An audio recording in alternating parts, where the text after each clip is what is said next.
வணக்கம். இன்றைய அதிகாரம் நலம் புனைந்து உரைத்தல் என்ற அதிகாரம். அதில் 2வது குறள் 1112ங்க. மலர்காணின் மையாத்தி நெஞ்சே இவள் கண் பலர்காணும் பூ ஒக்கும் என்று தலைவன் அப்படியே வரார். அப்படியே வரும்போது அந்த மலர் தோட்டத்தை பார்க்குறார். அழகான மலர்கள், நெஞ்சை கொள்ளை கொள்ளும் மலர்கள், பார்த்தவுடன் பரவசப்படுத்தும் மலர்கள், ஒரு கண்களிலே குளிர்ச்சியை தரக்கூடிய இனிய மலர்கள். இதெல்லாம் பார்க்கும்போது தலைவனுக்கு ஆஹா, இவ்வளோ அழகா மலர். எல்லாரும் பார்க்குறாங்க. அதை தலைவனும் பார்க்குறான், பார்வையாளர் கூட்டத்தையும் பார்க்குறான், எல்லாரும் பார்க்குறாங்க.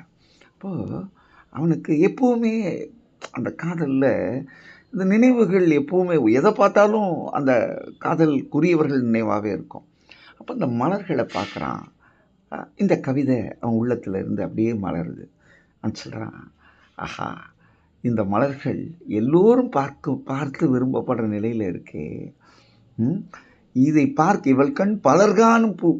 அதே மாதிரி என்னுடைய தலைவியினுடைய கண்கள், அதை பார்க்கும்போது எனக்கு ஒரு மயக்கம் வந்துடுது. என்னன்னா, அது கண்கள் தானா அல்லது கண்டு வியந்த மலர்கள் தானா?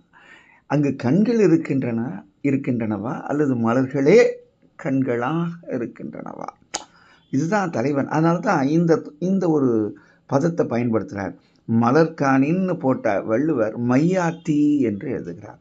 இங்கு மயக்கம் என்று பொருளை தருகிறது.